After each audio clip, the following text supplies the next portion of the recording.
faire la démonstration de la personnalisation des thèmes. Pour ça, il vous suffit de cliquer sur le bouton Activer. Une fois que le thème est activé, vous avez la possibilité de cliquer sur ce bouton qui est là, Personnaliser. Et automatiquement, il va vous diriger sur la fenêtre de personnalisation des thèmes. Hormis cela, vous avez une autre méthode pour accéder plus facilement à la page de personnalisation. Je vais fermer cette page. Lorsque vous êtes sur la plateforme, je vais ouvrir l'interface d'accueil de notre site. Lorsque vous êtes sur la plateforme et que vous n'avez pas besoin de vous retourner sur le tableau de bord pour accéder au bouton personnaliser, vous pouvez tout simplement cliquer sur ce lien qui est là, personnaliser. Ça va toujours vous afficher la page de personnalisation du thème en question. C'est comme ça on peut accéder à la page de personnalisation de tous les thèmes sous WordPress. Dans cette page, vous avez deux volets. Vous avez un volet de paramétrage et un autre volet de visualisation. Ce volet va vous permettre de voir les modifications que vous avez apportées dans le volet de paramétrage ici. Dans ce volet de personnalisation, vous avez la possibilité de changer le thème actuel. Vous pouvez cliquer dessus si vous avez besoin de changer le thème et choisir le thème que vous voulez. Dans notre cas, ce n'est pas ce que nous avons besoin. Nous avons déjà choisi notre thème et nous allons maintenant apporter les différentes modifications possibles. Extension recommandée.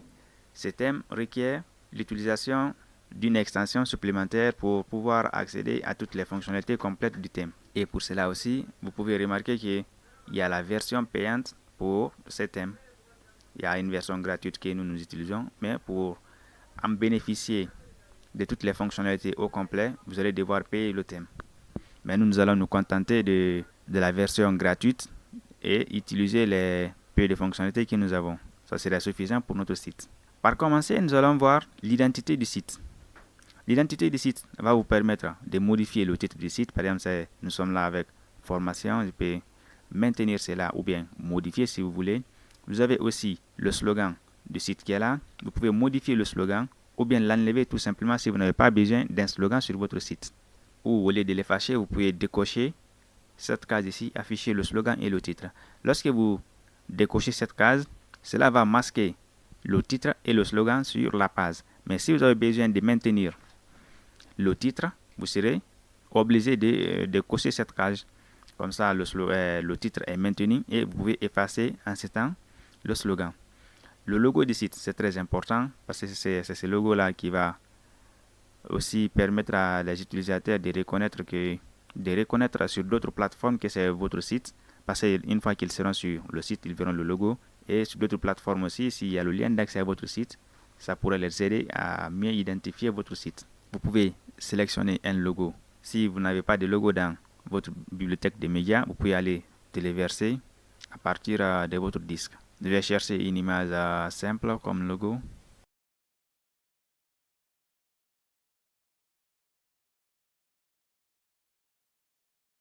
Au niveau du texte alternatif, je vais mettre par exemple logo. Le texte alternatif, c'est ce texte-là qui va être affiché si l'image n'est pas disponible.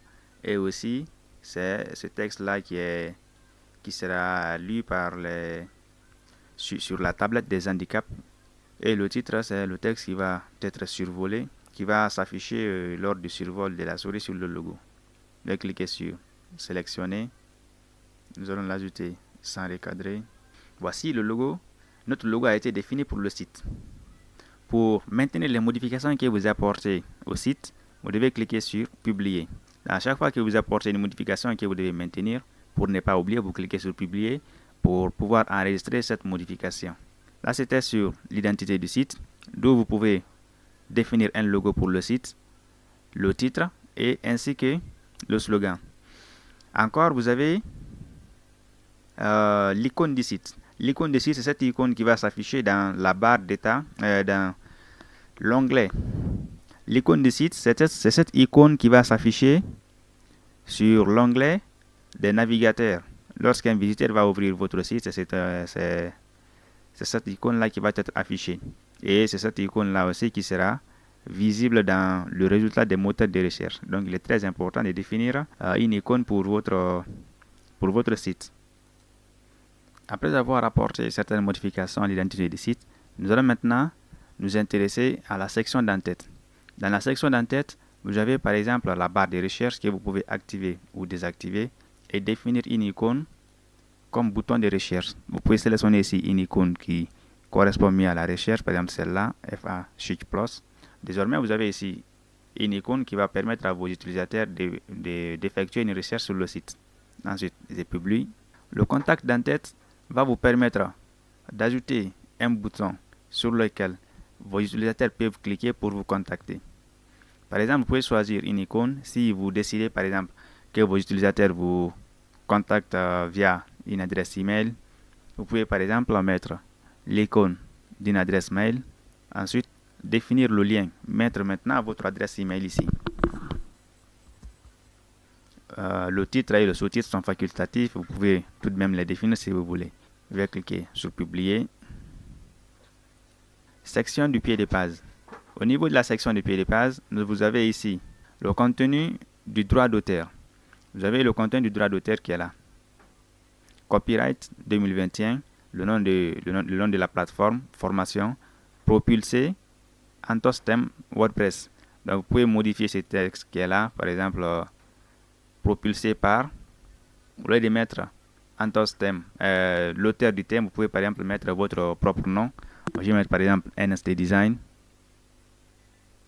Désormais, c'est votre nom qui va apparaître au niveau du pied de page. Je publie pour ne pas oublier. Après avoir modifié le propriétaire du site, le copyright, maintenant nous allons ajouter certaines icônes sur le pied de page. Ils ont noté ici icône de paiement. Si vous n'avez rien à vendre sur votre site, vous n'avez pas besoin de diriger vos visiteurs sur un lien de paiement.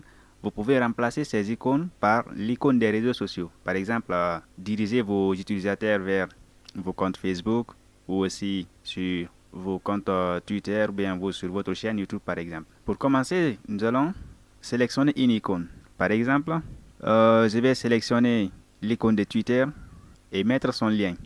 Lorsque vous mettez une icône, vous mettez le lien qui lui correspond. Je vais mettre par exemple le lien de mon compte Twitter. Une fois que vous terminez cela, pour ajouter encore une deuxième icône et lien, vous pouvez cliquer sur ajouter une nouvelle icône. Dans cette catégorie, cette fois-ci, je vais mettre par exemple le lien vers ma page Facebook. Je vais me limiter avec ces deux icônes comme exemple. Vous pouvez ajouter autre si vous avez besoin. Appuyez ça pour maintenir la modification. Au niveau de l'arrière-plan, vous pouvez choisir une image pour votre pied de page. Par exemple, cette image, je vais la choisir. Et elle sera utilisée comme image de votre pied de page. Et si elle ne vous convient pas, rien ne vous oblige à la maintenir. Vous pouvez juste cliquer sur retirer, sélectionner une autre ou bien maintenir comme ça sur la mise en forme par défaut. Après la section du pied de page, nous allons venir sur le fil d'Ariane de page. Sur notre fil d'Ariane, dans son réglage, on peut soit le désactiver ou bien l'activer.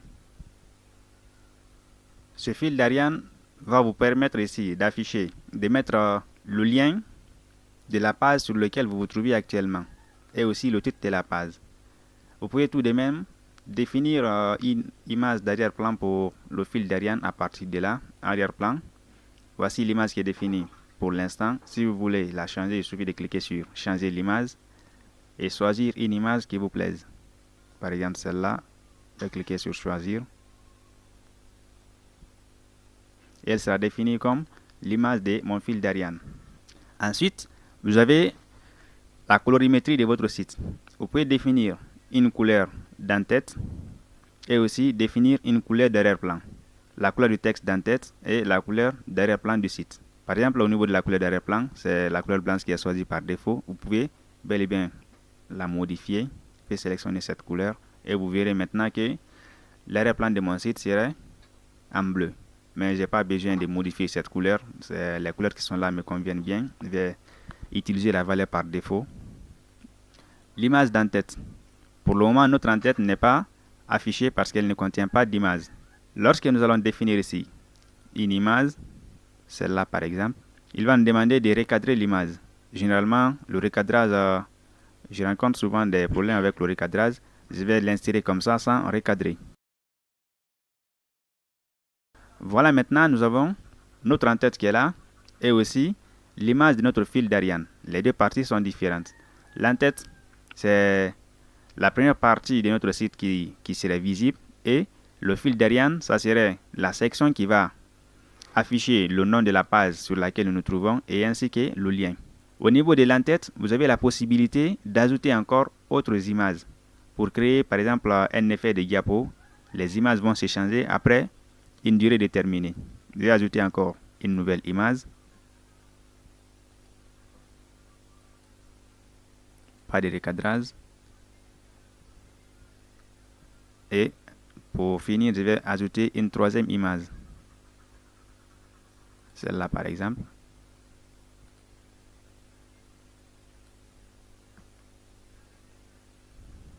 Au niveau de mon en-tête, j'ai défini 3 images qui vont défiler l'une après l'autre. Vous pouvez activer cette option en-tête téléversée aléatoire. Donc la lecture de ces images sera de façon aléatoire. J'enregistre la modification et je me retourne pour accéder à d'autres parties de modification. Image d'arrière-plan. Tout à l'heure au niveau des couleurs, nous avons la possibilité ici de choisir une couleur pour l'arrière-plan. Aussi, si vous ne choisissez pas de couleurs pour l'arrière-plan, vous pouvez choisir par exemple une image et cliquer sur sélectionner une image. Je vais aller chercher une image sur mon disque.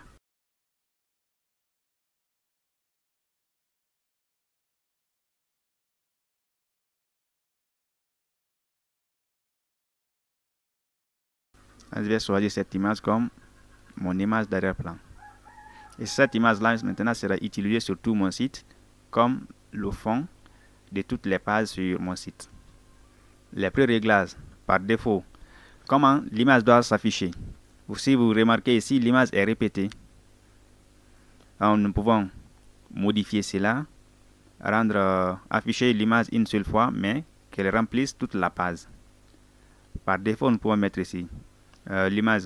Le type d'affichage est sur le réglage par défaut. On peut maintenant définir s'il va remplir l'écran à sa totalité, remplir l'écran. Comme ça, notre image sera affichée une seule fois et elle va occuper toute la largeur et la hauteur de la page. Ou aussi adapté à l'écran. Adapté à l'écran va vous permettre d'afficher l'image à sa taille réelle, c'est-à-dire c'est la taille nette de l'image qui sera affichée. Elle ne sera pas redimensionnée à ce niveau. Répéter va vous permettre de répéter votre image d'arrière-plan. Elle sera affichée et s'il y a autre partie de la page d'où le fond n'a pas atteint, la taille de l'image n'a pas atteint, l'image sera répétée pour pouvoir couvrir ces autres parties manquantes. Par contre, ce que moi je vais, c'est de remplir la page en sa totalité. Je vais maintenir sur remplir l'écran. L'image sera affichée une seule fois et elle va occuper toute la page. Par contre, si vous n'avez pas besoin d'afficher une image d'arrière-plan, vous pouvez bel et bien retirer l'image ici. Vous vous rappelez au niveau des menus, nous avons déjà créé des menus de navigation pour notre site. On avait créé un menu principal et un menu secondaire. Donc vous pouvez constater ici, notre menu principal est affiché sur l'en-tête du site. Vous pouvez tout de même apporter certaines modifications au menu. S'il y a des pages qui n'ont pas été ajoutées, vous pouvez cliquer sur ce bouton ajouter des éléments. Là, comme ça, vous allez sélectionner la page concernée et l'ajouter. Ou bien si vous voulez même ajouter un article au niveau des menus, c'est aussi possible. Ce lien est un raccourci pour vous pour ne pas chaque fois être obligé de revenir dans le tableau de bord pour définir un menu pour le site en question. Vous pouvez rester dans la personnalisation des thèmes ici et définir un menu pour votre site. Et s'il n'y a pas de menu, vous pouvez en créer ici un nouveau. Lorsque vous cliquez sur le bouton créer un menu, comme on l'a vu, vous pouvez donner le nom du menu, définir si c'est le menu principal ou pas. Ensuite, vous cliquez sur suivant pour définir les contenus qui vont être affichés dans le menu que vous êtes en train de créer. Les widgets, nous allons réserver les widgets pour une vidéo spéciale qui sera dédiée seulement à ces widgets. Nous n'allons pas y toucher maintenant.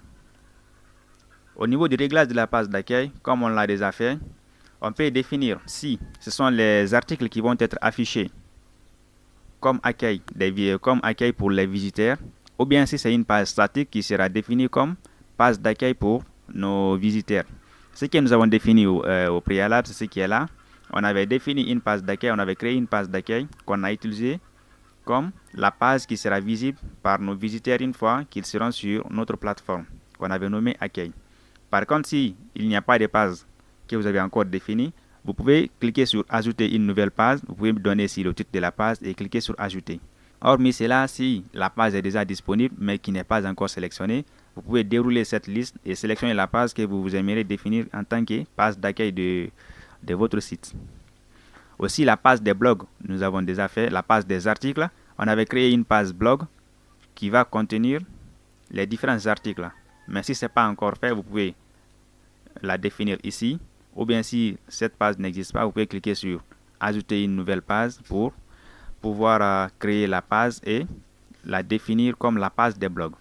Voici, chers apprenants, ce que j'avais à vous montrer dans cette vidéo.